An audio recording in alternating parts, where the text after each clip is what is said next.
네, 여러분들 안녕하세요. 시사타파의 심층 분석 시작하도록 하겠습니다.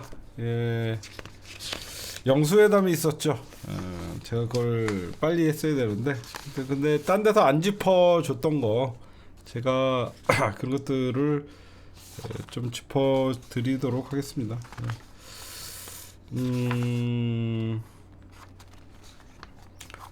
먼저 간단한 단신 몇 개만 하고, 제가 보는 영수회담에 대해서 좀 말씀드리도록 하겠습니다. 예, 먼저 정신 못 차렸죠. 윤석열 정신 못 차렸죠. 올해도 여러분들 벌써 4월 달이니까 1, 4분기 어떤 세수가 얼마나 거쳤는지 결과가 나왔을 거 아닙니까? 벌써 1, 4분기만 세수가 2조 2천억이 빵꾸가 났대요. 세수가 2조 2천억이나 그 세수가 빵꾸가 났는데, 이렇게 기재부가 당황할 정도인데, 세수가 비상인데 민생 토론회에서 마구 질러댔던 거 있죠? 민생 토론회에서 마구 질러댔던 거의 1800조를 지가 쓴다고 난리 치죠. 민생 토론회에서 지가 말한 게 약속이 이행이 우선이라고 지금 떠들고 있어요. 세수 부족은 결국은, 여러분들, 세수가 부족한 것은 결국은 경제 침체가 가장 큰 원인이에요. 예전 같으면 부동산 거래가 많고 그러면 양도세나 이런 것들이 많이 들어오잖아요. 결손사유가 딴 곳에서 메꿔질 수가 있는 겁니다. 결국은 경제 침체 여파에 의해서 세수가 부족하기 때문에 정부가 돈을 풀라 그래도 돈이 없는데도 지가 관건 선거에 버금가는 민생 토론회를 하고 다니면서 짓거렸던 그거를 먼저 우선으로 하려고 정신 못 차렸죠. 오늘 여러분들 뉴스를 통해서 아마 그 접했죠. 총선 민심, 총선 끝난 지 얼마나 됐다고 윤석열이가 또다시 검찰을 동원해서 EBS 흔들기에 나섰습니다. 유시민 장관의 누님이시죠. 유시춘 장관이 지금 EBS의 이사장입니다. 근데 여기를 지금 압수수색을 하고 있어요. 너무너무 뻔한 레파토리예요. 권익위에서, 그렇죠? 국민권익위원회에서 업무 추진비를 꼬투리를 잡고 방통위가 곧바로 해임 청문회 절차를 진행을 하고 검찰까지 강제 수사에 나서는 거죠. 여태까지 쟤네들이 했던 짓거리입니다. 지금 정상적으로 보면 우리나라가 어떤 이런 EBS를 강제 압수수색할 때가 아니라 오히려 방송통신위원회를 압수수색을 해야 됩니다. 그렇죠? 안 그래요? 그렇잖아요. 정상적인 윤석열이가 정신을 차렸다 그러면 지금 때가 언니 때인데 다시 영수회담 끝나자마자, 총선 끝나자마자 영수회담하고 그 다음에 다시 검찰을 동원해서 유시춘 EBS 이사장의 사무실을 압수수색한다. 말도 안 되죠. 결국은 이재명 당대표랑 얘기할 때는 언론 어떤 독재와 이런 얘기를 들을 때 자기는 그런 마음이 없다라고 뭐 떠들었다고 얘기하는데, 공영방송 장악에 이어서 EBS까지, EBS도 공영방송이죠. 그 다음에 며칠 전에 나왔던 얘기인데, 나는 이 뉴스를 보면서 우리 사회가 왜 이렇게 가만히 있나라는 생각을 했어요. 지금 김건희, 그쵸? 김건희 씨의 어떤 그 명품백 사건이 있었죠? 김건희 씨의 명품백 사건이 있자마자 이게 저번 주 뉴스였나요? 최재형 목사를 본격 수사를 한다. 스토킹법, 그렇죠? 스토킹 처벌법으로 최재형 목사를 본격적으로 경찰이 수사를 한다 그랬는데, 그럼 백을 받은 년은 왜 수사를 안 하는 거야? 이게 바보 같은 짓인 거예요. 제가 왜 그러니까 약속을 잡은 스토킹 그게 중요한 게 아니라 이 경찰이나 검찰이나 이 정부가 얼마나 멍청하냐면 최재형 목사를 스토킹법으로 처벌을 하면 사람들은 무슨 생각을 합니까? 최재형 니콜 디올백이에요. 이렇게 하면 마치 최재형 목사가 범죄자인 것 같이 뭔가를 씌우려고 하지만 사람들은 김건희 명품백은 왜 수사 안 하냐가 그냥 나올 수밖에 없는 겁니다. 그래서 멍청하다는 거예요, 제가. 그렇죠? 아니 뭐 오라고 해갖고 스토킹법이니 그게 중요한 게 아니라 그것도 잘못됐지만 사람들이 생각할 때는 왜 명품백 준 사람은 수사하고 명품백 받았냐는 수사 안 하냐 이렇게 되는 거예요. 응? 멍청하다는 겁니다. 제가 볼 땐. 차라리 뭉개려면 뭉개든가 하지. 최재형 목사를 저렇게 수사하면 사람들이 뭐라고 생각해요? 그런데 김건희는 그게 따라오는 겁니다.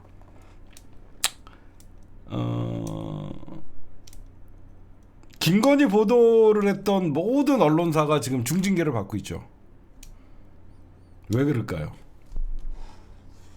대통령이라서 그런 거예요.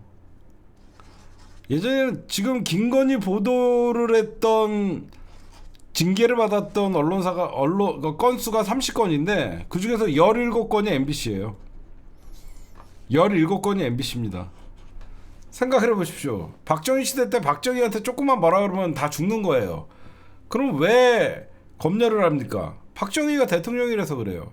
지금 김건희 명품백보다 윤석열에 대해서 비판적인 기사 더 많지 않습니까? 윤석열에 대한 비판 기사는 지금 법정 제재 거의 없잖아요. 그쵸? 그럼 이 나라의 실권자가 누군지 알 수 있겠죠. 윤석열은 우리가 더 까잖아요. 근데 유독 김건희 명품백이나 김건희 얘기만 나오면 전부 법정 제재예요. 누가 실권자인 줄 누가 진짜 권력자인지 알 수 있는 부분이에요, 저거. 그다음에 전국민 전국민 민생지원금 찬성 여론이 44.3, 반대가 34.7. 그러니까 우리 사회가 예전 같으면 선별적 복지에 더 찬성률이 높았었어요. 근데 점점점 이제 시대가 변하면서 사람들이 왜 보편적 복지가 필요한지 그동안 우리 민주시장에서 싸웠던 결과입니다. 언론에 속지 않고 불과 10년 전만 해도 왜 부자에게 어떤 지원금을 주냐 이런 여론들이 많았어요. 더 지금은 이런 부자냐 아니냐, 그러니까 가난을 증명해야 된다라는 그런 것들이 잘 통했던 것 같아요. 그렇죠? 이게 보편적 복지와 선별적 복지는 돈의 문제가 아니에요. 국민들이 내가 가난하다는 걸 증명해야 되는 겁니다. 그런 큰 문제가 있는 거예요. 그래서 다 주는 게 맞는 거죠. 그 다음에 국회의장 잠깐 얘기를 할까요? 지금 국회의장이 과열되는 양상을 보면요, 저는 이게 너무 웃겨요. 왜 웃기냐면 과거 같으면 그냥 취미예요. 그렇죠? 과거 같으면 나이나 선수나 이런 걸 보면 그냥 취미입니다. 저는 여기에다가 원래는 취미가 하는 게 맞아요. 조정식 나오고, 그러니까 전반기 취미에 후반기 조정식으로 가는 게 원래 맞는 겁니다. 근데 갑자기 우원식, 여기에 정성호 4파전이 됐는데 저는 이런 얘기를 해주고 싶어요. 이 사람들이 취미가 아니었으면 과연 이렇게 관례를 깨고 서로 한다고 그랬을까? 왜 그런 거냐면요, 이게 민주당의 고질적인 역풍과 중도층 문제에 사로잡혀 있던 민주당이 아직까지 체질 개선이 안 된 이게 조중동 눈치 보는 논리예요. 조중동 눈치 보는 논리입니다. 추미애가 국회의장이 되면 중도층이 이탈을 하고 강대강의 구도로 갈 것이다. 그래서 안 된다. 이게 과거의 조중동 눈치예요. 그렇죠?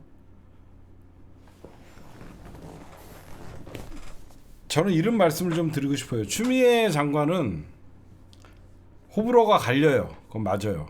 그러나 지금 민주당이 당원 중심의 정당으로 바뀌었잖아요. 누가 봐도 당원들의 압도적인 지지를 받는 건 추미애잖아요. 그럼 추미애로 가야죠. 그렇죠? 민주당이 이제 당원 중심의 정당이 된다 그랬는데 당원들이 압도적으로 추미애를 원하잖아요. 그러면 추미애로 가야죠. 왜 여기서 또 꼬투리를 잡습니까? 저는 이런 와중에 이런 말씀을 좀 드리고 싶어요. 우리 시청자분들에게. 그냥 우리는 추미애를 지지하면 됩니다. 이제 와서 정성호, 왕수박이니 이런 얘기할 필요가 없어요. 이재명 당대표의 얼굴에 침 뱉는 거예요. 그러면 여기서 그 어떤 사람도 여러분들이 욕할 필요가 없어요. 그냥 여러분들은 추미애 응원하면 됩니다. 왜 이재명 당대표 응원한다 그러면서 정성호는 깝니까? 안 그래요? 여러분들은 이재명 당대표랑 가장 우호적인 정성호를 왜 깝니까? 그냥 여러분들은 추미애 지지하면 돼요. 그 대신 이런 얘기는 해주고 싶어요. 추미애가 국회의장 되면 두려운 자들이 있을 겁니다. 누굴까요? 윤석열이죠. 저는 그래서 호불호가 갈리더라도 추미애가 꼭 됐으면 좋겠어요.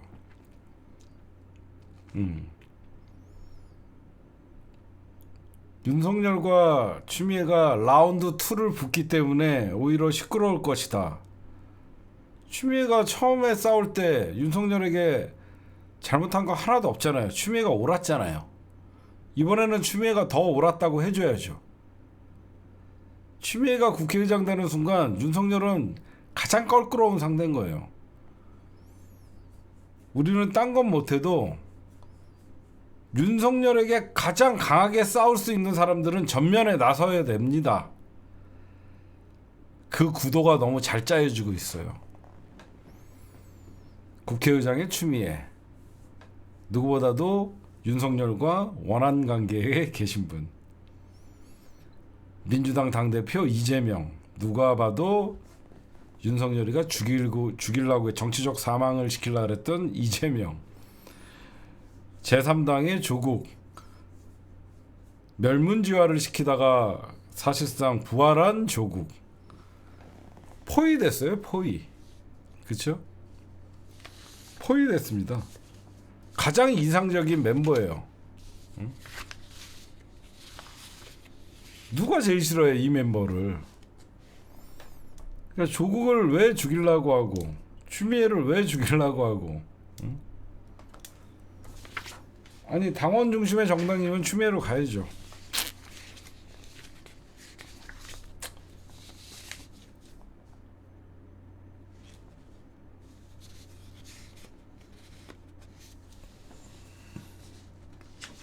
그다음에 요거 좀 할게요. 제가 얼마 전에도 이 얘기를 했어요. 윤석열이가 갑자기 공석이었던 공수처장을 지금 임명을 하려고 한다. 이거 우리가 굉장히 예의주시해야 되는 겁니다. 특검을 무력화시키려고 하는 거예요. 공수처가 특검에다가 사건을 인계 안 한다고 불릴 수 있고 양쪽에서 수사할 수 있어요. 잘못하다가. 여러분들이 이 고 최해병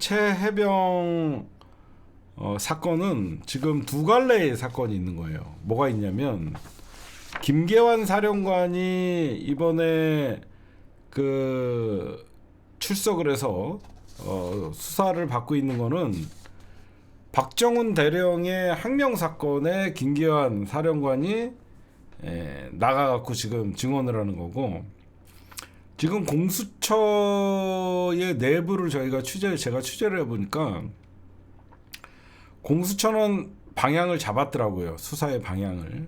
공수처는 수사의 방향을 어떻게 잡았냐면 윗선을 겨냥하고 있습니다. 근데 이 고 최해병 사건의 지금 사건은 두 가지예요. 하나는 박정훈 대령의 항명이냐, 하나는 김계환, 이종섭, 그 다음에 이쪽에 어떤 외압 의혹 사건이냐, 이 두 갈래입니다. 그렇죠? 공수처는 지금 김계환 해병대 사령까지 피의자로 놓고 출석을 통보했습니다. 근데 여기서 뭐가 있냐, 갑자기 윤석열이가 오동훈 공수처장 후보자를 지점 시점이 문제예요. 시점이. 누가 봐도 공수처 안에서 이 사건만큼은 이거는 정치적 사건이 아니니까 공수처가 굉장히 적극적으로 수사를 한다고 합니다. 지금. 지금 공수처가 굉장히 적극적으로 수사를 하는데, 이제 공수처장을 임명을 하면 이 공수처장은 법사위에서 인사청문회를 해요. 법사위에서. 지금 유재은 입에서 벌써 나왔어요. 대통령실과 소통을 했다. 크죠? 여태까지 발뺌하던 유재은이가 대통령실과 소통을 했다라고 벌써 나왔습니다. 그러면 대통령실과 소통을 했다라는 거는 이미 대통령실이 개입돼 있다는 것을 나온 거죠. 벌써 그 당시에 유재은이가 국정감사에서 얘기했던 거를 정면으로 뒤집는 거죠. 그럼 여기서 이제 유재은이가 대통령실과 얘기를 했다라고, 통화를 했다라고 얘기했습니다. 그러면 누구랑 통화를 했냐가 중요한 거죠.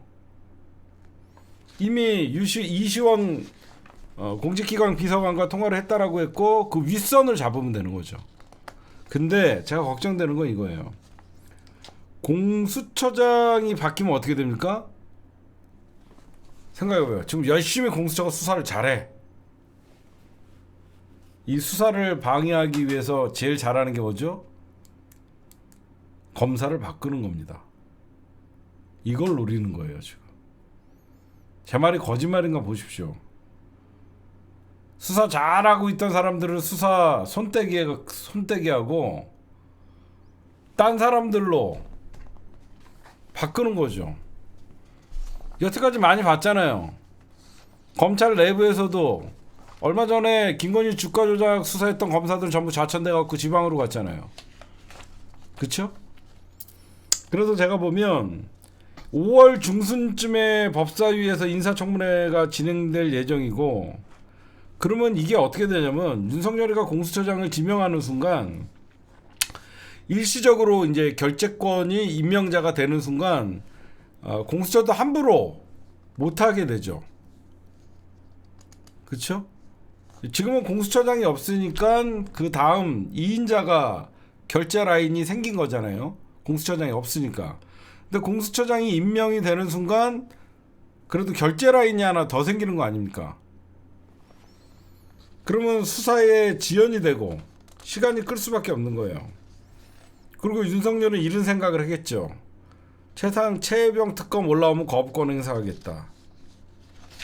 시점이 안 좋아요. 여태까지 임명 안 하다가 공수처가 제대로 지금 수사하고 총선 끝나고 나니까 바로 오동훈은 누구냐? 오동훈은 판사 출신이에요.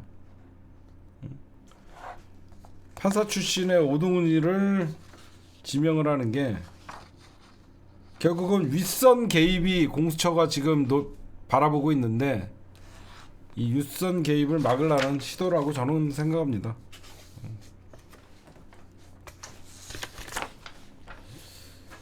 그 다음에 요거는 하나 짚고 넘어가야 될 것 같아요. 지금 국민의힘의 원내대표 때문에 지금 말이 많죠, 여러분들. 지금 국민의힘의 원내 김진표 얘기는 이따가 할게요. 김진표 얘기는 이따가 할게요. 알겠죠?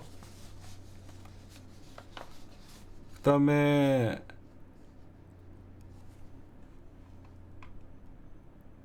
지금 난리 났어요. 국회의장 투표를 무기명으로 한대요. 원래 무기명으로 하는 거야.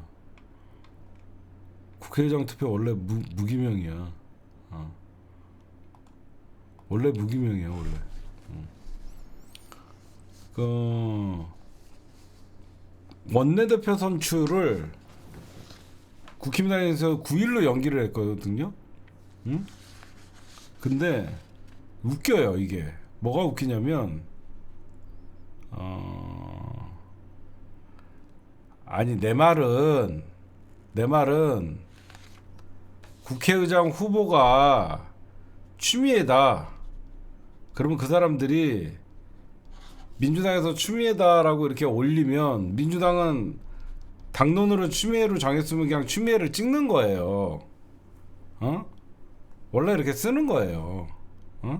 이게 무슨 후보 찬성 반대 그런 게 아니잖아요. 누가 누구를 썼는지 어떻게 알아요. 만약에 내가 국회의장 후보 하고 싶으면 내가 이종원 쓰면 그냥 제가 한 표 나오는 거예요. 이따가 설명해 줄게요. 그 다음에 국회의장, 이거 좀 중요한 거예요. 좀 제발 좀 집중 좀 해주세요.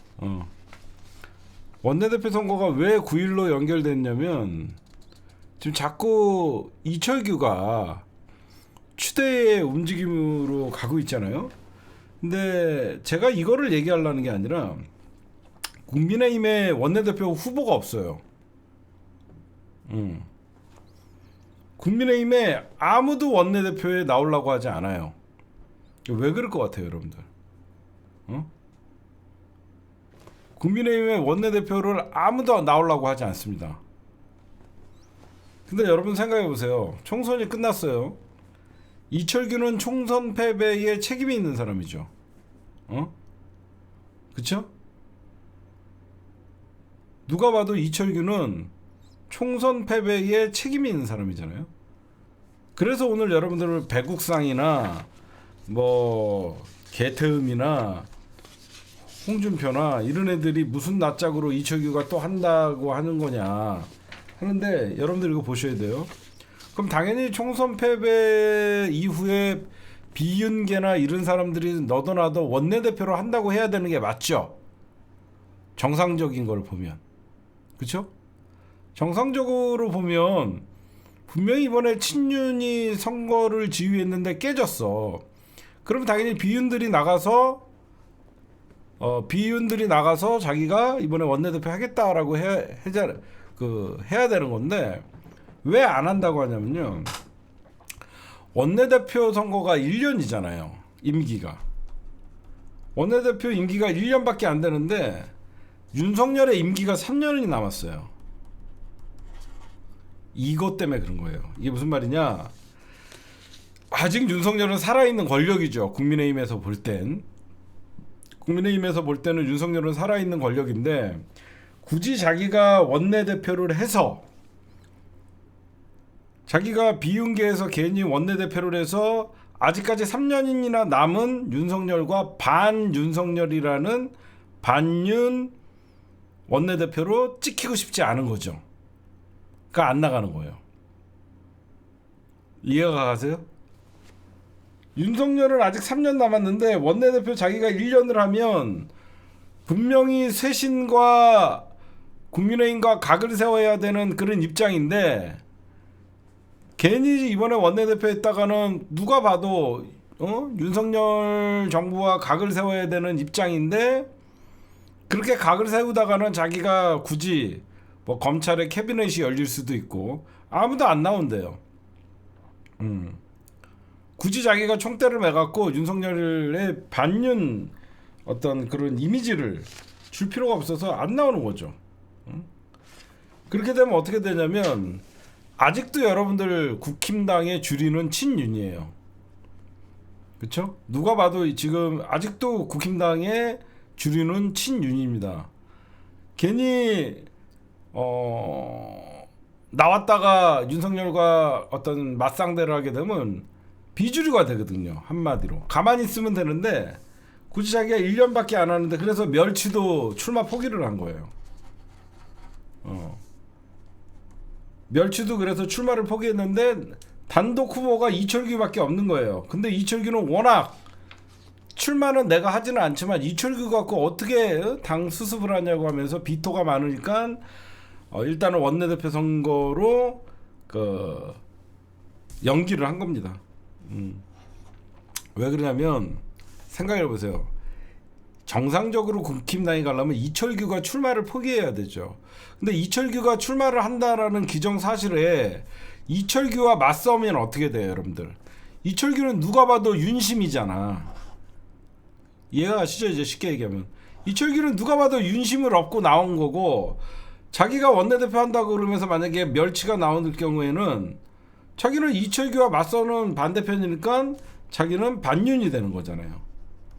그래서 비주류가 되는 거죠. 그래서 그런 부담감에 지금 안 나오는 거예요. 그다음에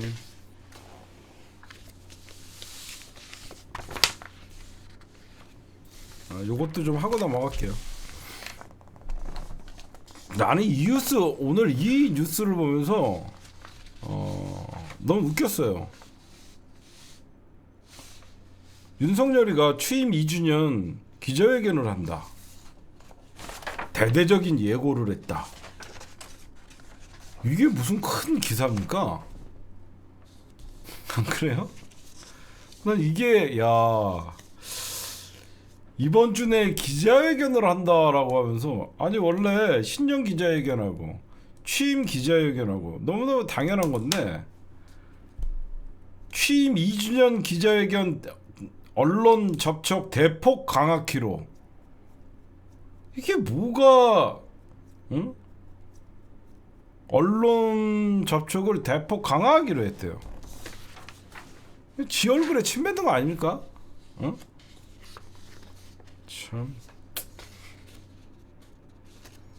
네, 예고 하나 해드릴게요. 윤석열이가 이번에 21개월 만에 취임한 지, 여러분 생각해보세요. 이번에 5월달 되면 취임한 지 24개월 되죠. 그러면 3달 빼고는 21개월간 기자회견을 한 번도 안 한 겁니다. 100일 기자회견하고 아무것도 안 했어요. 21개월 만에 기자회견을 예고를 했습니다. 지금부터 예고를 했는데 결국은 무늬만 기자회견 욕 뒤지게 먹을 겁니다. 그쵸? 그냥 무늬만 누구누구 이렇게 해놓고 다 또 짜고 치는 고수도 욕 뒤지게 먹습니다. 아마 다음 달 초에 2주년 기자회견이 나올 건데, 무늬만 기자회견 욕 뒤지게 먹을 거예요.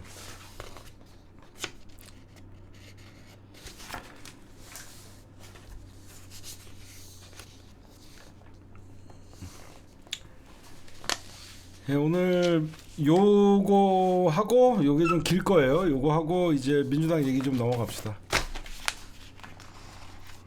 네, 여러분들 영수회담 저도 좀 뒤늦게 왔습니다. 그날 영수회담 한다는 건 봤고, 그 다음에 자세한 거는 이재명 당대표님의 15분 좀 디테일하게 듣고 제가 좀 분석을 했는데, 가장 멋졌던 장면과 가장 바보 같은 장면, 뭐 그러면 그러니까 결론적으로는 협치 물꼬를 튼다 그러면서 대통령이 불렀는데, 그냥 그 민주당 이재명 당대표는 그냥 복장 터져갖고 답답해갖고 그런 모습이었고, 오늘 뉴스공장에서도 여러분들 잘 나왔지만 지금 누가 의전을 담당하는지 진짜 난 깜짝 놀란 게, 정상적이면 여러분들 누가 봐도 이재명이 대통령이에요. 그거 그렇죠? 누가 봐도 이재명이 대통령이에요. 원래는 여러 그렇게 영수회담 같은 걸 하는데 누가 원탁에서 합니까? 안 그래요? 그래서 나는 이게 어떤 놈이 그렇게 의전을 했나 이렇게 좀 지켜보고 있었는데, 제가 좀 그림을 좀 그려갖고 못 그리지만 해드릴게요.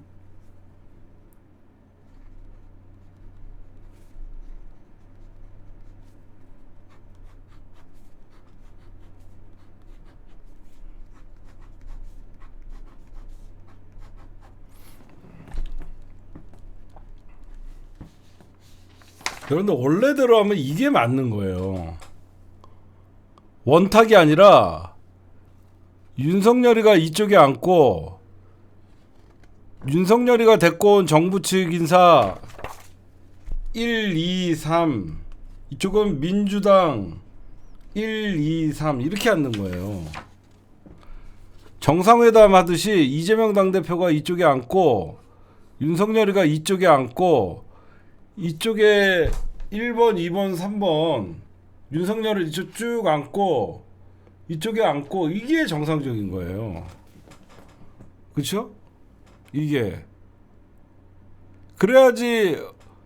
근데 원탁을 갖다 놨더니, 응? 이게 맞는 거죠. 그래 놓고 중간에 여기에 테이블이 있든가, 여기 앞에 협탁 같은 게 하나 있든가. 그렇죠. 이게 맞는 거예요. 이게 요 양쪽에는 실무자들이 이렇게 앉아 있고, 앞에 여기 협탁 같은 거 가운데 하나 있고, 그리고 대통령 뒤에는 태극기가 있고, 이쪽에는 뭐 정부 뭐 그 봉황 마크 그런 게 있고, 이게 맞는 건데 원탁을 썼더라고. 바보 같더라고 하는 거 보니까. 저걸 누가 했을까? 그런 거를 어떻게 그렇게 멍청하게 했을까?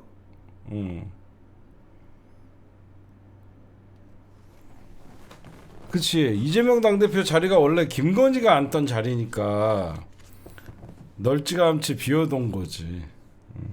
그게 맞는 소리네. 이재명 당대표께서 앉았던 자리가 원래는 김건희 자리였구나. 그러니까 서슴없이 줬구나. 그게 맞는 소리 같네.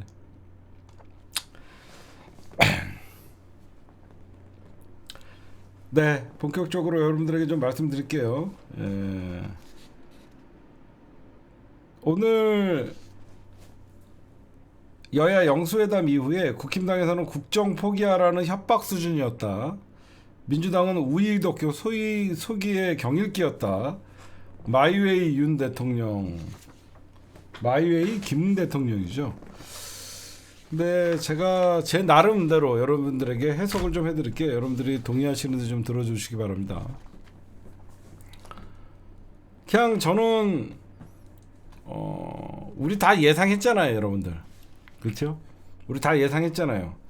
총선 끝나고 대패하라고 하니까 위기 모면하려고 그냥 국면 돌파형, 그냥 이재명 당대표와 소통하는 척하면서 뭔가 국정 기조의 변화가 있다는 것을 가장 용이하게 이용할 수 있는 게 이재명 당대표거든요. 그렇죠? 가장 용이하게 이용할 수 있는 게 이재명 당대표와 만나는 거거든요. 그걸로 이용했던 것 같아요.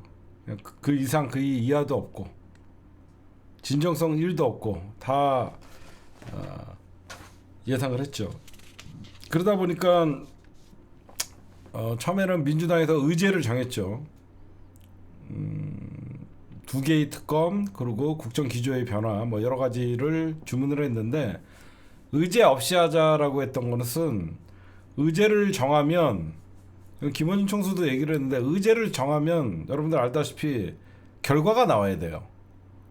예를 들어서 최상병, 고 최혜병 사건의 특검을 통과시켜야 된다. 이태원 참사의 특검을 통과시켜야 된다. 세 번째, 뭐 또 뭐였더라? 뭐 한 이해가 가시죠? 민주당이 의제를 주면 그 결과를 발표를 해야 되는 거거든요. 근데 의제가 없으면 그 25만 원의 민생 지원금, 그러니까 그걸 제일 민생지원금을 첫 번째로 했고 최상병 특검을 얘기했고 그다음에 이태원 참사였나요? 몇 가지를 했어요. 거부권 행사하지 않겠다. 그다음에 뭐 남북 관계가 이런 걸 했었잖아요. 근데 의제를 정하는 순간 합의 돌출이나 뭐 그런 것들 결과물이 나와야 되잖아요. 그래서 의제 없이 하자 그랬던 거예요. 그 의제 없이 하자고 얘기하면 이재명 당대표가 민주당이 안 할 거라고 생각했던 겁니다. 저는 이번에 이재명 당대표한테 제가 대치기 당했다라고 얘기하는 게, 제가 왜 역시 이재명이라고 그랬냐면, 얘네들은 처음에 이재명 영수회담을 윤석열이가 이재명 당대표한테 전화를 해서 하자 그러고 의제를 정하지 않는다는 자체가, 이거는 민주당이 안 받을 거라고 생각했을 것 같아요. 그러면 민주당이 계속 시간을 끌고 국힘당에게, 윤석열 정부에게 여러 가지 의제를 계속 던지면 저쪽에서는 대답 없고 그러면 시간 끌고 그러다가 영수회담의 불발을 민주당과 이재명 당대표한테 떠넘기려고 했던 것 같아요. 근데 여기서 제가 의외의 이재명 당대표가 굉장히 빠르다고 한 게, 윤석열이가 당연히 어떤 민주당에서 제기한 의제를 안 받으면 민주당이 시간을 끌어서 막 하려고 했을 거라고 생각하는데, 이재명 당대표가 그걸 바로 받아버려요. 바로 받아버리고 대치기를 해버려요. 의제 없이 무조건 만나자. 나는 이걸 깜짝 놀랐어요. 이번에도 제가 좀 틀렸어요. 저는 이재명 당대표가 끌려갈 필요 없다라고 얘기했는데, 이거는 끌려가는 게 아니라 윤석열과 국힘당의 의도를 파악하고 만나는 게 중요하다라고. 왜 그러냐면, 만난 다음에 기습적으로 15분간 종이를 꺼내서 읽어버렸잖아요. 그렇죠? 무슨 말씀인지 아세요? 의제를 굳이 정해갖고 영수회담을 불발시키는 바에는 일단 만난 다음에 얼마든지 이재명 당대표가 할 말 다 할 수 있거든요. 결국 윤석열이가 노렸던 건 뭐냐? 저는 소통하려고 했습니다. 근데 애당초 이거는 소통하려는 자세가 아니었습니다. 이거를 하려고 그랬던 거예요. 여러분들 제 말 맞죠? 그쵸? 윤석열은 계속 의제와 의전등 논의하는 준비 과정을 질질 끌다가 민주당한테 책임을 넘기면서, 나는 소통을 하려고 했는데 민주당이 하도 까다롭게 굴어서 무산됐다. 그래서 책임을 전가하려고 그랬는데 이재명 당대표가 이 주지부진하게 회담 결과가 진행되지 않다니까 우선 만나자고 하니까 저쪽에 뒤통수를 쳐버리니까 이제는 책임을 떠넘길 수가 없으니까 그냥 만나게 된 거예요. 그 다음에 저는 왜 윤석열이가 이거는 만날 의도가 없고 던졌다라고 생각하냐면요, 여러분 생각해보세요. 윤석열이가 진짜로 영수회담을 원하거나 진짜로 이재명 당대표랑 소통을 하고 싶었다 그러면요, 정진석을 임명하지 않았겠죠. 왜 제가 이런 말씀을 드리냐면, 정진석이가 2023년 1월에 비대위원장 할 때 그 당시에 이재명 당대표가 이런 얘기를 해요. 그러니까 영수회담을 할 때 그 여야 대표랑 대통령과 만나자라고 얘기했었어요. 그거 기억나세요? 정진석이가 2023년 1월 달에 국힘당의 비대위원장 할 때, 국힘당의 비대위원장은 정진석, 민주당의 대표는 이재명이라서 이재명 당대표가 여야 대표와 대통령이 만나자 라고 했을 때 정진석이가 뭐라 그랬냐? 대통령이 범죄자와 면담할 필요는 없다. 그때 당대표가 정진석이었는데 이재명 당대표를 범죄자라고 칭하면서 만날 필요 없다라고 얘기했던 자예요. 근데 얘를 임명해 놓고 영수회담의 진정성이 있었을까? 제가 보면 쇼였다고 생각해요. 그러니까 여야 순회회담을 통해서, 그쵸? 누가 봐도 이재명 당대표랑 영수회담에 진정성이 있다 그러면 정진석 같은 애를 임명할 수가 없죠. 그래서 저는 쇼라고 얘기하는 거예요. 저는 그랬는데 이거는 이재명 당대표가 오히려 대치기 한 거죠. 저것들이 질질 시간 끌 것 같으니까 빨리 들어가서. 근데 뭐니 해도 여러분들 하이라이트는 뭐죠? 15분간의, 또 제가 워딩을 잘 짓잖아요. 대통령 윤석열 15분 참사. 윤석열의 15분 압박.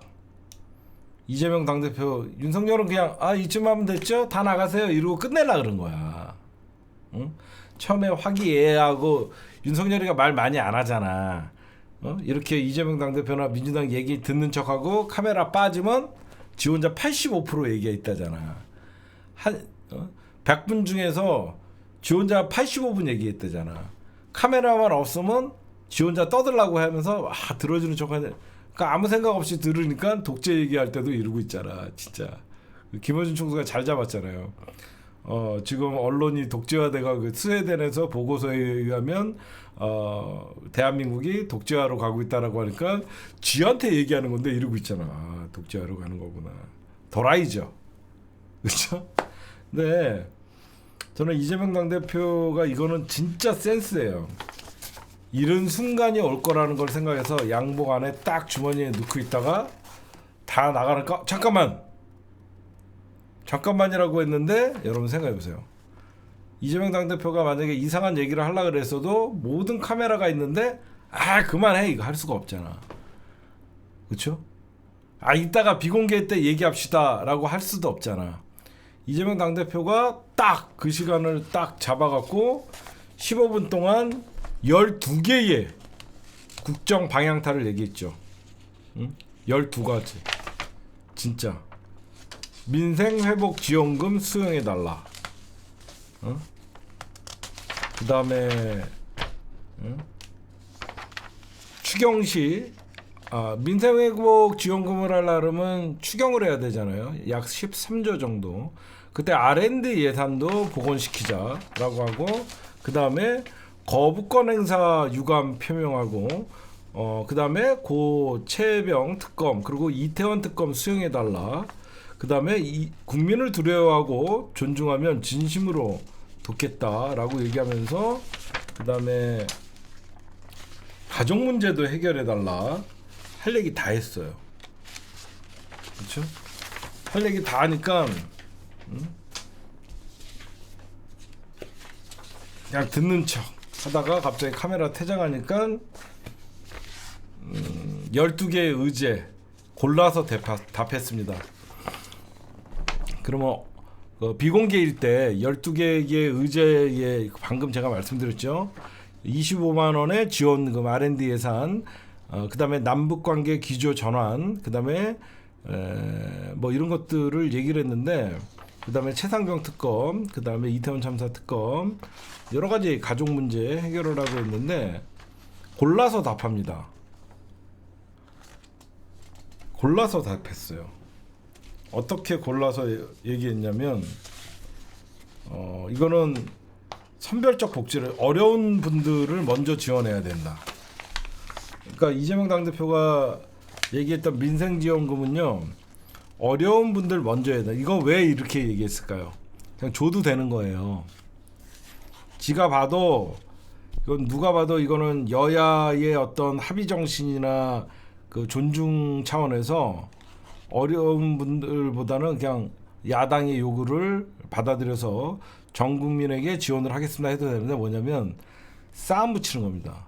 선별적 복지냐 보편적 복지냐로 또 한 번 우리 사회에 싸움을 붙이려, 논쟁을 하려고 하는 거예요.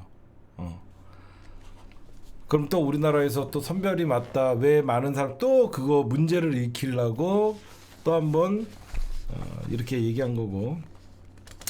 그 다음에 이태원 특별법 법리적인 문제가 있다. 특별법의 법리적 문제점을 비중 있게 지적을 했다라고 얘기합니다. 지가 나름 법률가라고. 근데 여기서 이상했어요. 뭐가 이상했냐?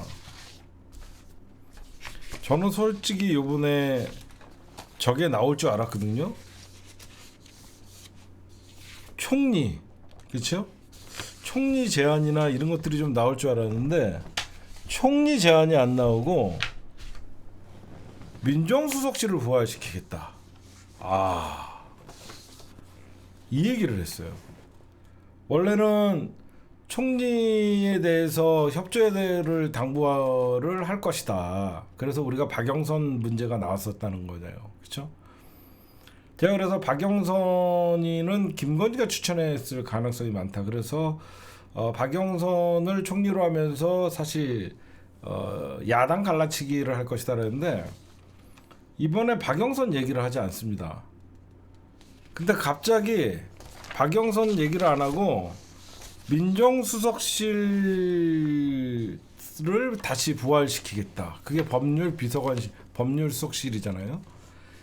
이게 왜 그런가 했더니 여러분들 알다시피 법률수석실이 부활되면 검찰과 경찰을 장악하는 거잖아요. 얘는 오로지 특검이에요. 특검. 지금 총리고 그냥 한덕수는 계속 가면 돼요. 그냥 총리고 나발이고 20일에 국회가 다가오니까 왜 그러냐면 지금 총리 얘기를 했다가는 만약에 박영선 장관이나 총리를 야당한테 제안해달라고 얘기했다가는 국힘당에서도 지금 원내대표를 뽑아야 되잖아. 원내대표 선거를 앞두고 자칫하다가는 윤석열이가 국힘당에서도 비판을 받을 수 있기 때문에 이 총리 추천 문제는 싹 빼버리고 검경 장악용으로 지금 사실상 이재명 당대표한테 통보를 했는데 지금 제가 좀 알아보니까 이 민정수석실 지금 김주현 알죠? 김주현. 이 김주현 검사 여러분들 아실 거예요. 조회하면 나올 거예요. 이 사람이 지금 김주현이가 법률비서관으로 가장 유력하다고 나오고 있습니다. 김주현. 지금 현재 보니까 결국은 특검에 대응하기 위한 민정수석실의 부활이 급한 겁니다. 특검의 대상이 누굽니까? 가장 중요한 게 고 최혜병 사건의 겨냥은 윤석열입니다. 김건희 특검은 당연히 김건희가 되는 거고요. 그렇죠? 그래서 제가 보니까 이것들이 지금 특검 대비가 더 급한 것이다. 김주현 전 법무부 차관.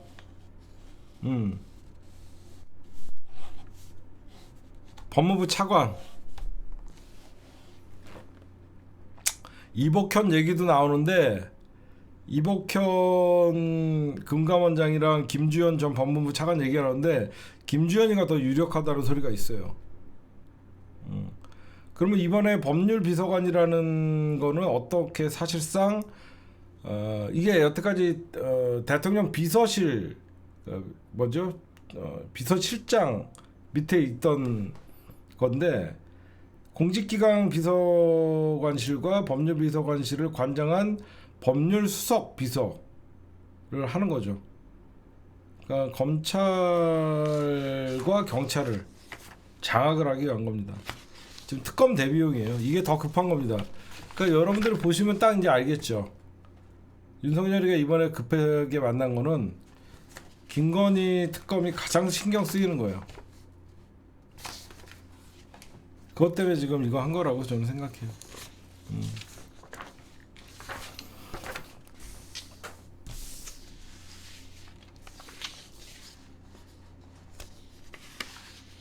김주현이가 지금 유력설이 나오고 있어요.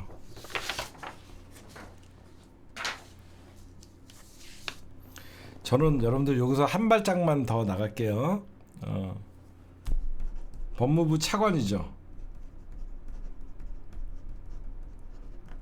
저는 왜 처음에 이복현이라는 이름이 나오다가 왜 김주현으로 선회됐나. 김주현이를 법률 비서관을 맡기면요, 한동훈도 견제를 할 수 있죠. 한동훈이가 법무부 장관에 있었기 때문에 한동훈이가 법무부에서 어떤 짓을 했는지 가장 잘 아는 사람은 법무부 차관 아닙니까? 그렇죠? 저는 그 포지션이라고 봐요. 한동훈은 이미 윤석열의 눈밖에 났고요. 그러다 보니까 법무부 차관으로 있으면서 한동훈을 엮을 때 가장 용이한 거죠. 예를 들어서 법무부 차관이 뭔가를 하거나 법무부 장관이 뭐를 할 때 장관이 했던 일을 차관 결재가 있어야 되지 않습니까? 그렇잖아. 차관 결재하고 장관 결재로 올라가잖아요. 그래서 누가 봐도 법무부 차관을 대통령실 법률비서관으로 수석으로 냈두면 윤석열이가 지금 가장 껄끄럽고 가장 부담스러운 사람은 한동훈이거든요. 한동훈을 견제하면서까지 지금 검찰을 장악할 수 있다. 저는 그 생각을 좀 합니다. 그래서 처음에 이복현이라는 얘기가 좀 많이 나왔다가 왜 갑자기 김주현으로 바뀌었나. 이건 한동훈 견제와 양날의 어떤 카드라고 생각해요. 지금 법률비서관실을 만든다는 거는 결국은 민정수석실을 부활시킨다는 건데, 이거는 대선 공약 폐지입니다. 지가 민정수석실을 안 만든다고 했던 자예요. 지가 검찰을 장악할 필요도 없기 때문에 안 만들었다고 생각했는데, 여러분들 이제 좀 뭔가 와닿지 않아요? 윤석열 대선 공약이 민정수석실을 폐지하겠다 했습니다. 근데 민정수석실을 여러분들이 보셔도 윤석열이가 대통령 되면 민정수석실이가 필요 없었죠. 이해하세요? 그냥 한동훈이가 법무부 장관으로서 검찰총장이나 서울중앙지검장을 다 휘어잡을 수 있었잖아요. 근데 여러분 생각해보세요. 지금 왜 윤석열이가 법무부 비서관실 수석실을 만드냐? 검찰이 통제가 안 된다는 겁니다.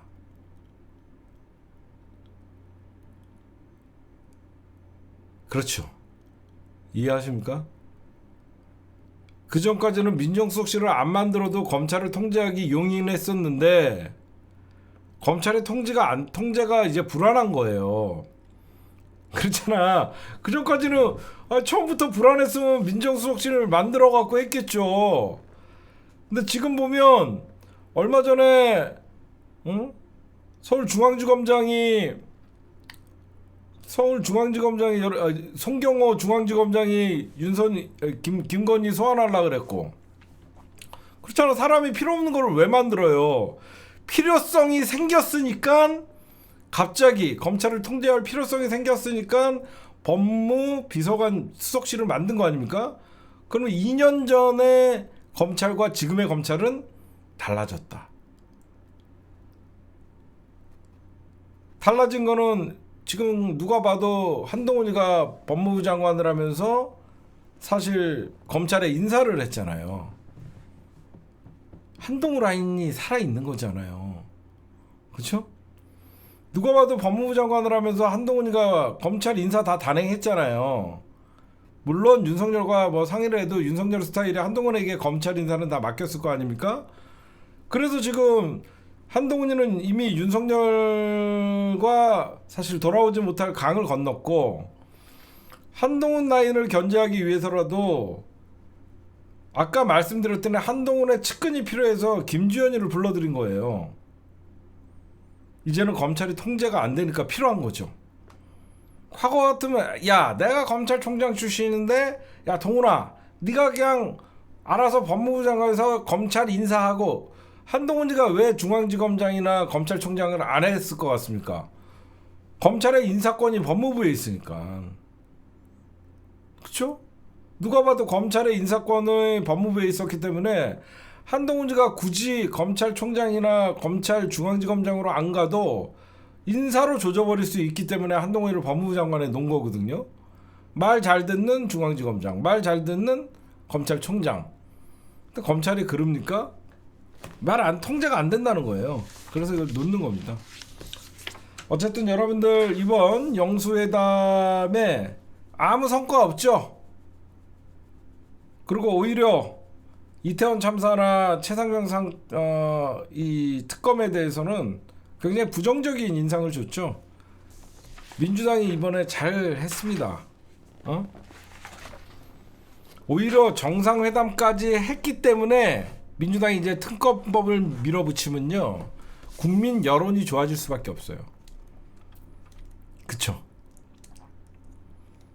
좀 민주당이 굉장히 이번에 머리 잘 썼다고 생각하는 게, 윤석열과 끝까지 만나고 조건 없이도 만났는데 끝까지 총선 패배 이후에 민심을 외면을 하고 정신 못 차리는 윤석열을 보면서 특검이 필요하다. 특검이 필요하다 라고 누가 봐도 느꼈을 거 아니에요? 아마 특검 여론이 훨씬 높아질 겁니다.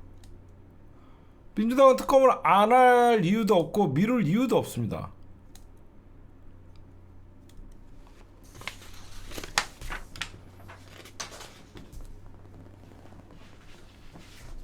그렇잖아요. 민주당은 이제 특검을 주저할 필요 없어요. 그 다음에 저는 우리 조국혁신당 이번에 참 민주당과 연대를 해갖고 선거 잘 치렀어요. 그렇죠? 누가 봐도.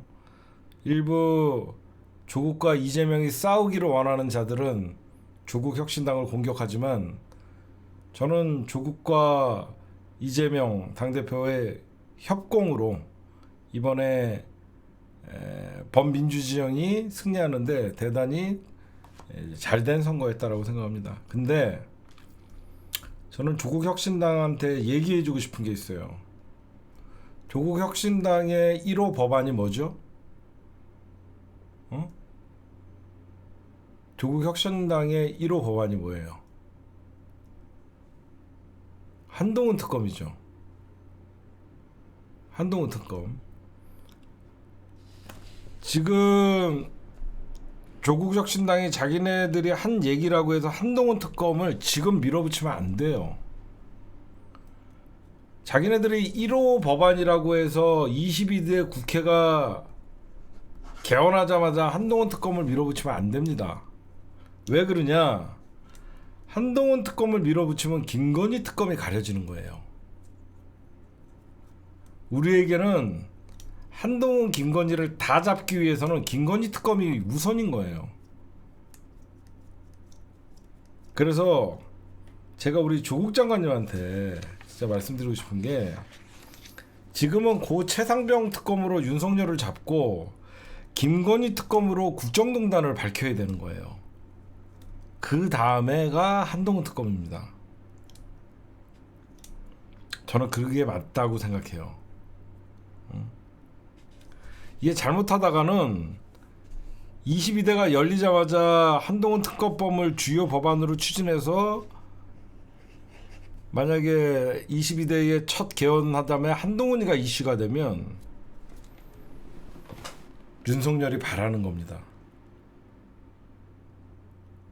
그렇지 않아요? 윤석열이가 차도살인을 하는 거예요. 이거 당하면 안 돼요. 이거 진짜. 한동훈 특검 해야죠.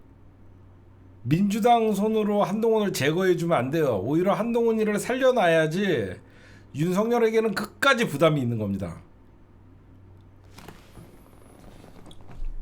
제가 바라는 건 한동훈 특검 해야죠. 해야 되는데 제가 이상한 게 그거예요.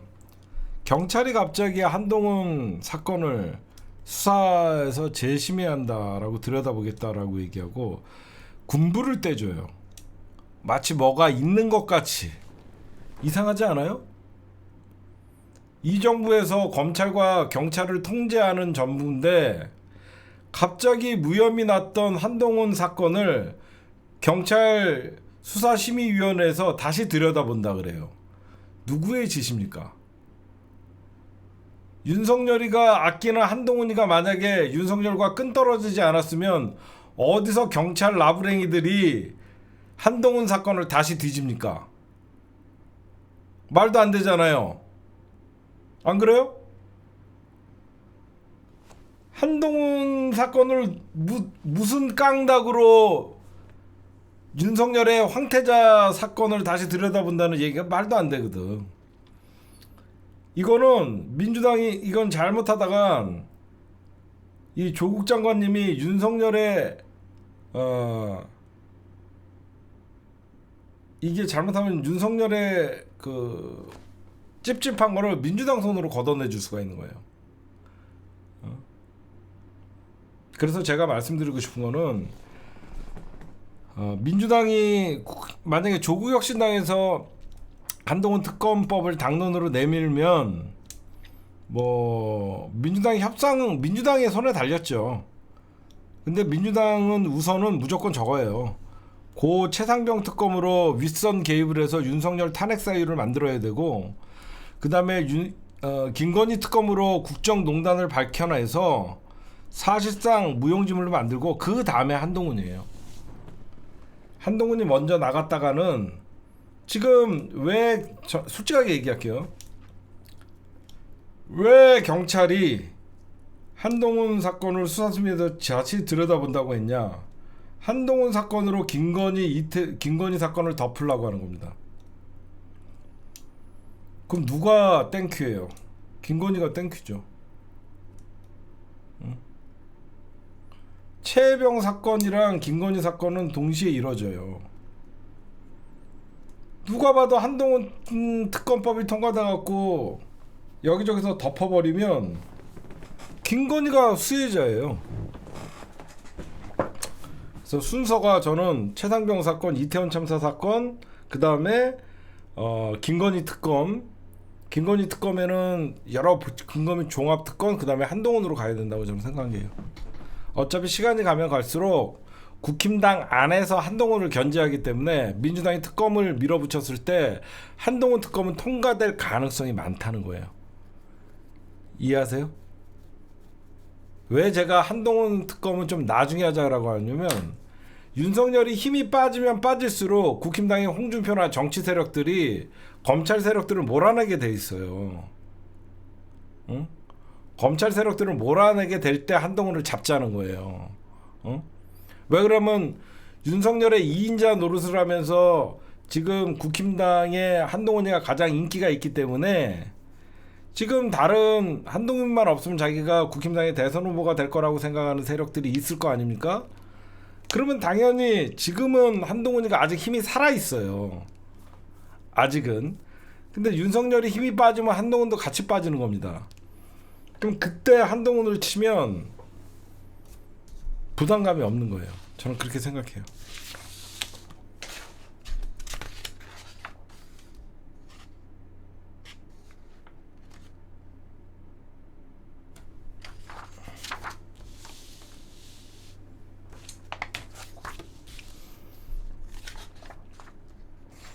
네, 총평을 해드리면 영수회담은 한치의 예상도 빗나가지 않았다. 원래 기대도 없었다. 향후 윤석열은 다시 서로 자주 만나자고 했는데 만날 필요 없다. 결국은 윤석열이가 한 번 정도 다시 만나자고 할 게 올 것이다. 그거는 김건희 특검법이 다가왔을 때 제안할 것이다. 예언합니다. 민주당이 김건희 특검법을 올리면 윤석열은 만나자고 또 제안이 올 겁니다. 그 다음에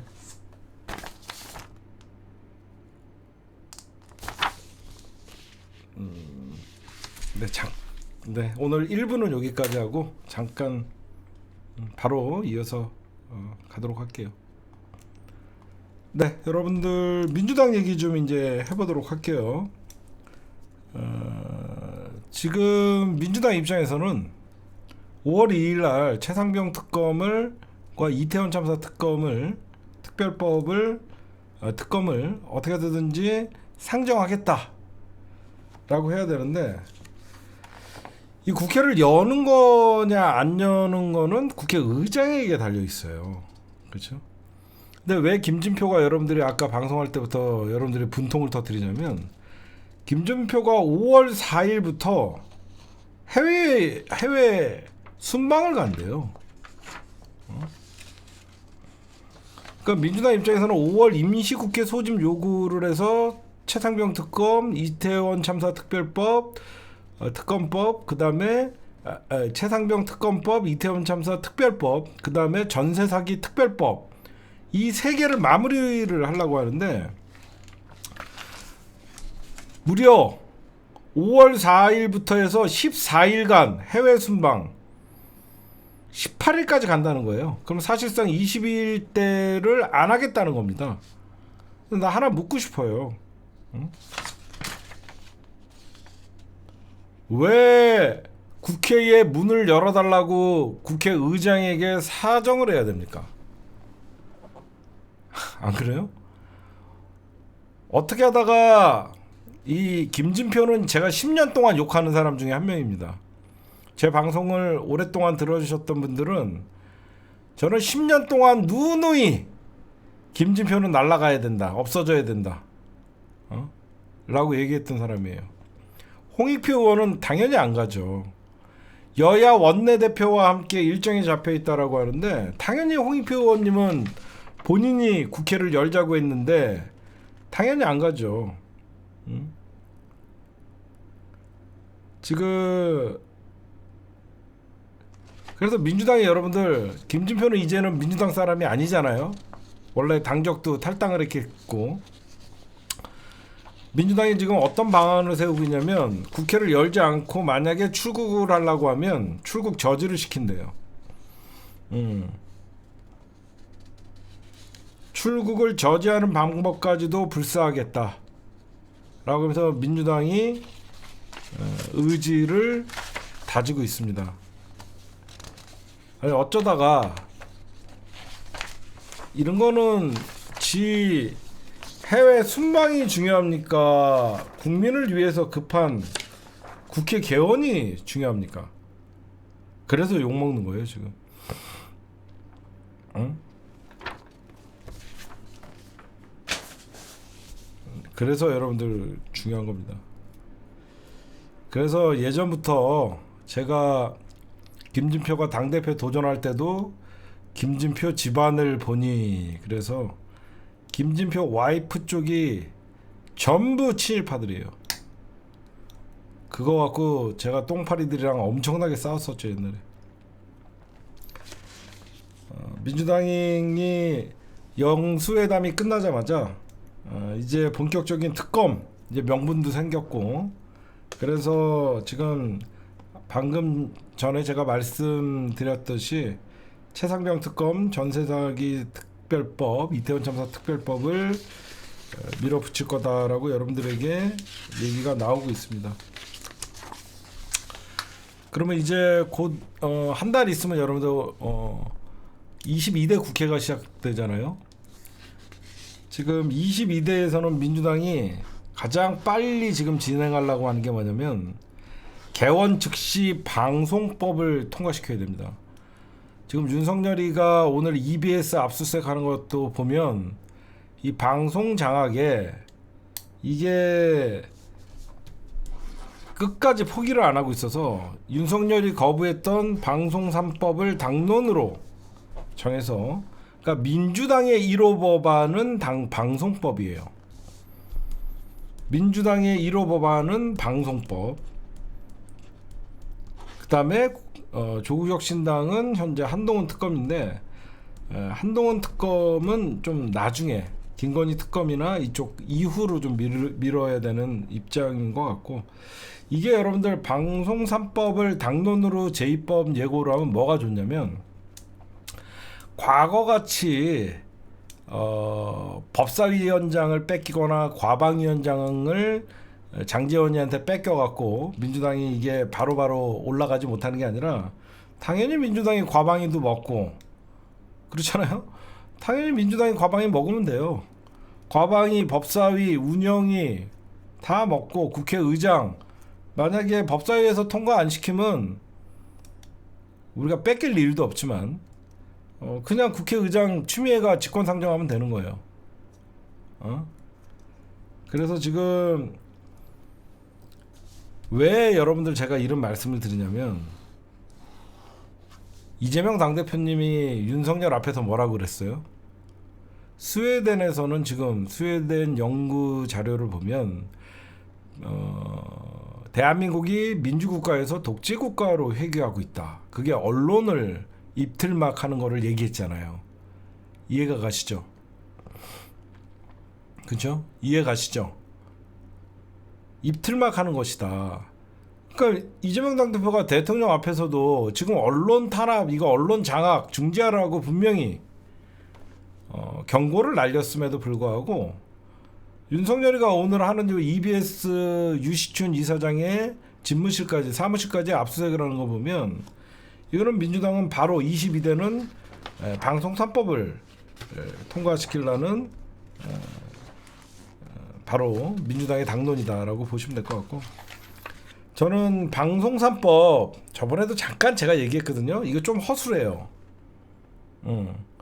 방송 3법이 굉장히 허술해요. 이거 잘해야 됩니다.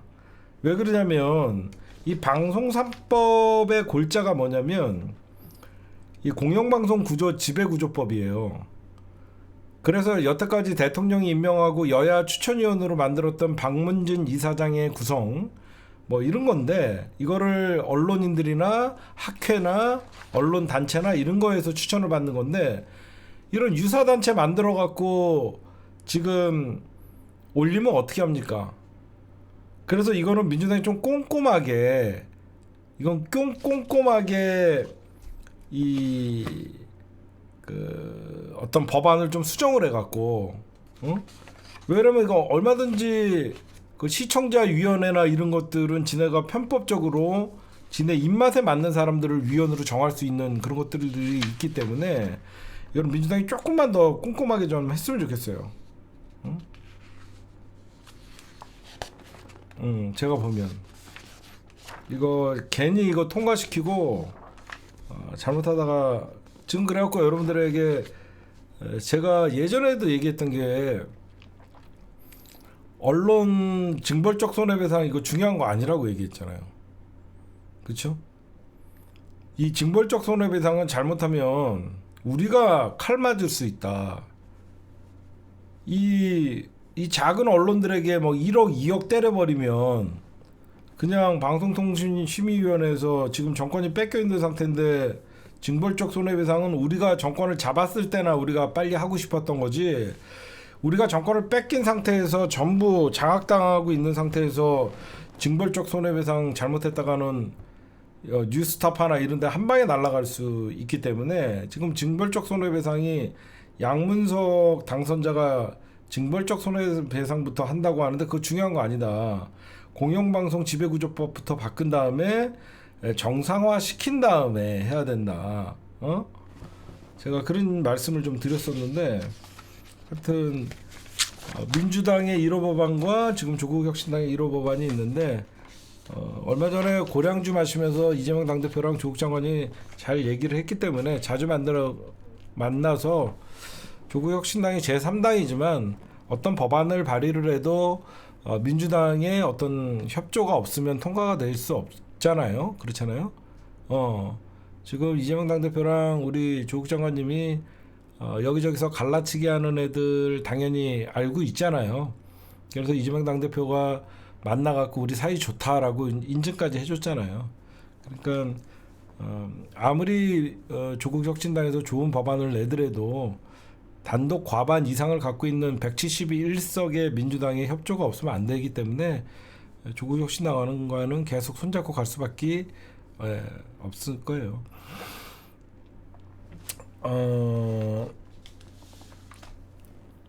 저는 마지막으로 우리 추미애 국회의장님 얘기를 좀 하면요.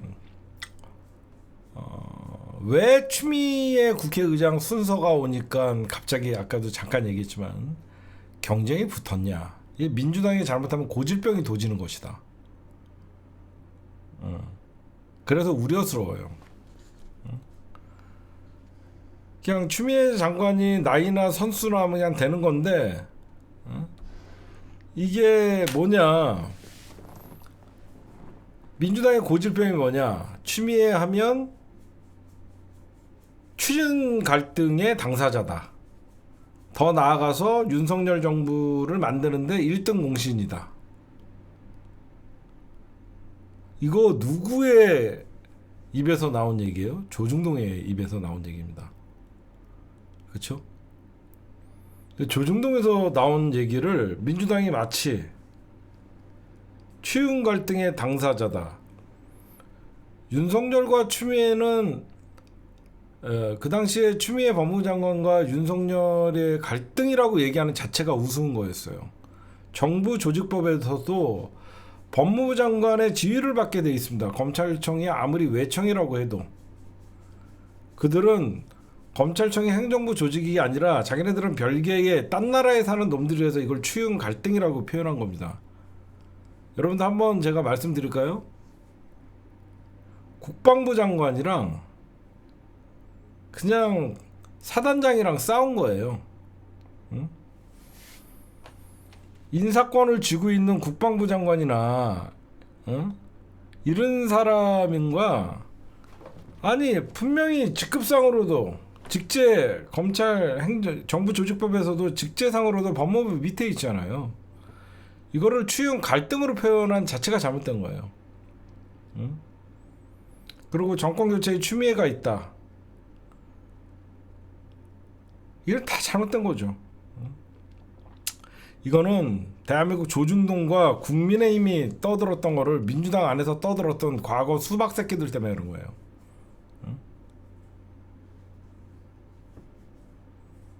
저는 그래서 조국의 강도 민주당이 만들었고 추윤 갈등도 민주당이 만든 거예요. 조중동이 만들어낸 미끼를 민주당이 덥석 물어서 조국의 강이라는 것도 민주당이 스스로가 그 강에 물을 채운 것이고 추윤 갈등도 윤석열의 사실상 검찰 쿠데타를 제압하려고 그랬던 계엄사령관이었어요. 지금 생각하면 제가 그 당시에 추미애가 옳았다 그러면서 우리가 추미애를 많이 응원했잖아요. 검찰 쿠데타를 제압하는 계엄사령관을 자른 거였어요. 민주당의 수박 새끼들이. 너무 웃기죠. 지금 생각하니까 표현이 딱 맞죠. 윤석열의 검찰 쿠데타를 제압하는 추미애 계엄사령관을 민주당이 날린 거예요. 왜 날렸냐? 중도 떠나간다. 역풍 맞는다. 제발 민주당이 22대에서는 이런 일 없겠죠? 중도 떠나간다. 나 이 소리가 가장 예전부터 제 방송 오래 보시던 분들은 그 중도 타령하다가 지지층 투표장 안 나간다고 제가 몇 번을 얘기했습니까? 그리고 제가 이런 얘기 많이 했죠. 그놈의 역풍 타령하는데 역풍 좀 한번 맞아보자. 응? 제발 18개 상임님이 가졌을 때 제발 역풍 맞을 정도로 일이라도 한번 하고 역풍 맞아보자. 응?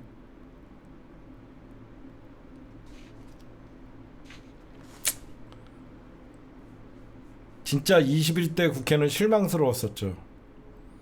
민주당의 개혁 전사들에다가 민주당 의원들이 화살을 쏘았어요. 개혁 전사들이 소수였기 때문에 그 화살을 맞을 수밖에 없었습니다. 22대는 안 그렇겠죠. 왜 그러냐? 개혁 전사들에게 즉 철험회에서 그렇게 검찰개혁과 언론개혁을 얘기하고 그런 철험회를 강경파로 몰았던 게 민주당 내부 사람들이에요. 그 자들은 당원들에 의해서 지금은 다 제거가 됐습니다.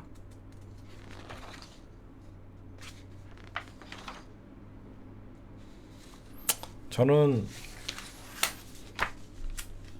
솔직하게 저는 얘기 다 하잖아요. 저는 민주당에서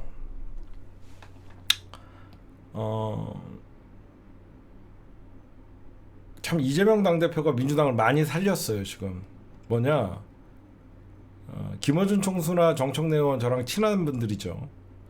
이분들 적어도 사과해야 돼요.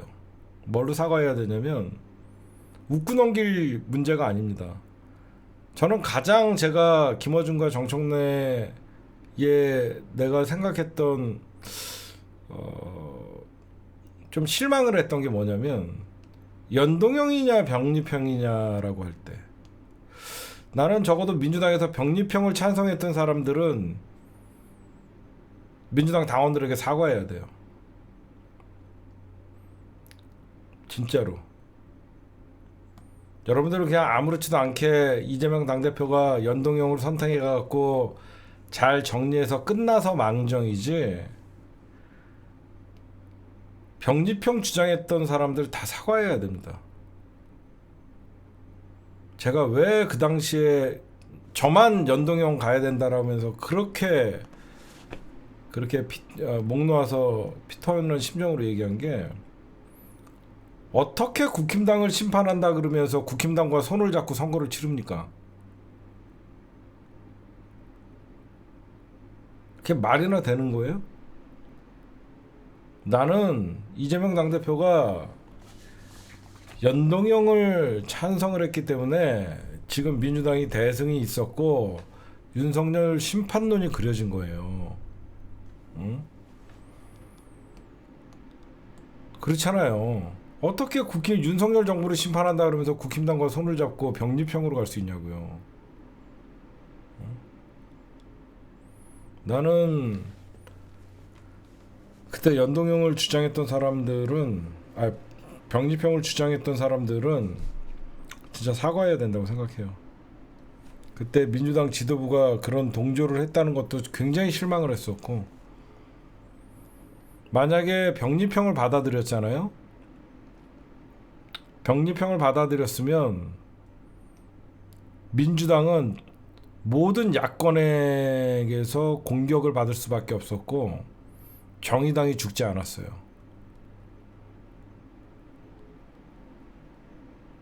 그 결과가. 왜 그러냐면 연동형을 받아들였기 때문에 정의당이 심판받은 거예요. 병립형을 받아들였을 경우에, 만약에 병립형으로 선거를 치렀을 경우에는 정의당과 진보당과 모든 야당이 다 합쳐서 민주당을 비판합니다. 그리고 이재명 당대표는 대통령 물 건너가는 거예요.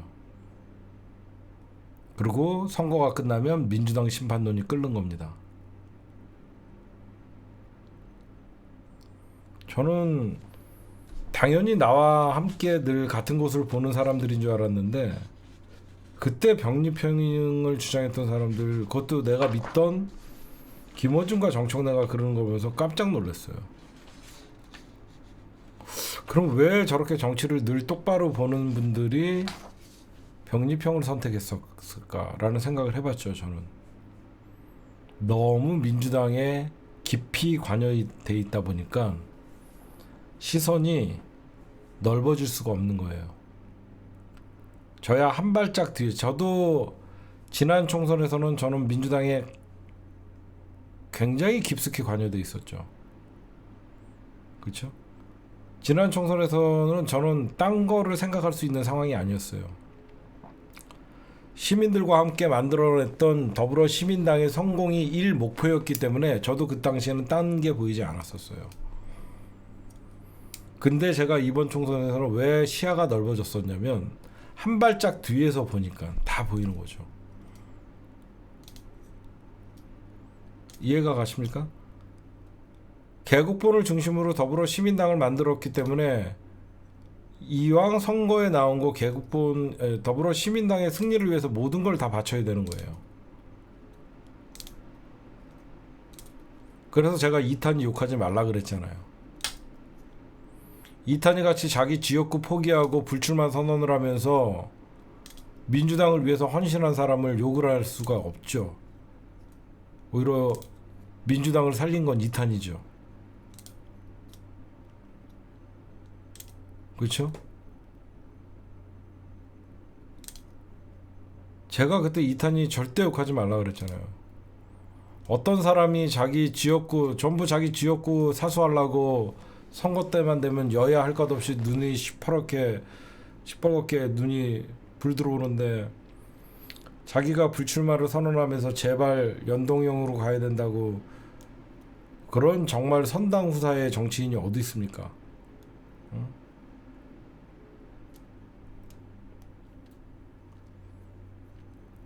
그때 많은 사람들은 민주당 지도부나 적어도 우리 민주 진영을 이끌고 있는 김어준 총수나 정청래, 여러분들이 좋아하는 정청래 의원들이 병립형 소리를 하니까 여러분들도 그게 맞나 보다 생각을 했겠죠.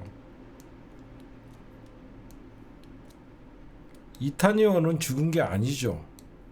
본인이 선택해서 이탄희는 큰 정치적 자산을 얻은 거죠. 저는 우리가 선거 과정에서도 민주당이 대승을 했지만, 제가 왜 이런 말씀을 드냐, 왜 선거 다 끝난 다음에 이런 얘기하냐라고 하면서 여러분들이 우려의 말을 할 수가 있는데, 선거는 진 쪽이나 패한 쪽, 이긴 쪽이나 진 쪽이나 선거 백서가 있어야 되는 거예요, 여러분들. 그래서 우리가 지난 22대 총선을 겪으면서 어떤 변곡점이 있었고, 어떤 위기가 있었고, 언제가 터닝 포인트였고, 그 위기를 어떻게 벗어났고, 어떤 공격이 있었고, 어떤 프레임 싸움에서 우리가 자칫하면 당할 뻔했는데 결국은 윤석열 심판론으로 선거를 치르게 됐냐. 반드시 선거가 끝나면 복귀하는 과정도 중요합니다. 그래야지 다음에 더 완벽한 승리를 할 수 있어요. 진짜로 여러분들. 우리가 이번에 선거 이겼다 그래갖고 에이 이겼는데 das지 이렇게 하면 안 돼요. 분명히 선거 과정에서 위기도 있었고 잘한 것도 있었고 분명히 그런 걸 있어야지 다음에는 그런 오류를 범하지 않는 거예요. 하여튼 민주당도 이번 총선을 치르면서 여러 가지 그렇죠? 부족함, 잘한 일도 많고 당원 주권 시대를 열은 어떤 권리당원들의 어떤 투표 참여 이런 거는 누가 봐도 민주당 70년 민주당 헌정사의 가장 획기적인 일이었고, 지난 21대 국회에서 민주당은 오히려 개혁적인 의원들을 뒤에서 화살을 쏘았던 그런 오류를 범했고, 지금 여러 가지 민주당도 저는 선거 백서나 이런 것들을 좀 만들어서 좀 잘 좀 보존했으면 좋겠고, 그 다음에 가장 중요한 거는 또다시 민주당이 역풍이나 어떤 그 중도층 이탈을 두려워해서 상임위 18개에서 국힘당과 적당히 나눠 먹으려고 한다던가 그런 일은 좀 발생 안 했으면 좋겠습니다, 개인적으로. 저는 그쵸?